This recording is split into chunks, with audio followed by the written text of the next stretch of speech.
Comme si la prolongation des sanctions était attendue, c'est sans effervescence et dans son bureau que le porte-parole de la majorité a critiqué l'Union européenne.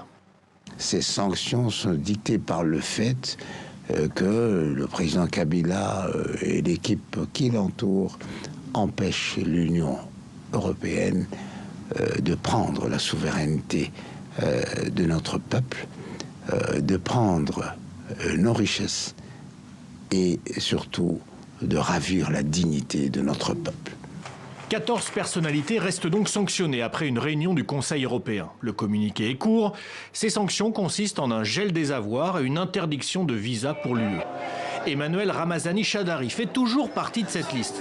Son Front commun pour le Congo, soutenu par Joseph Kabila, tient pourtant ses meetings, comme ici fin novembre à Goma, comme si l'extérieur ne comptait pas. Mais Kinshasa, soutenu par l'Union africaine, avait pourtant demandé la suspension de ces sanctions. L'Union européenne n'en a pas tenu compte. Les entraves au processus électoral et les violations des droits de l'homme, ce pourquoi ces sanctions ont été prises fin 2016, restent donc d'actualité. Pour l'opposition, c'est tout à fait légitime.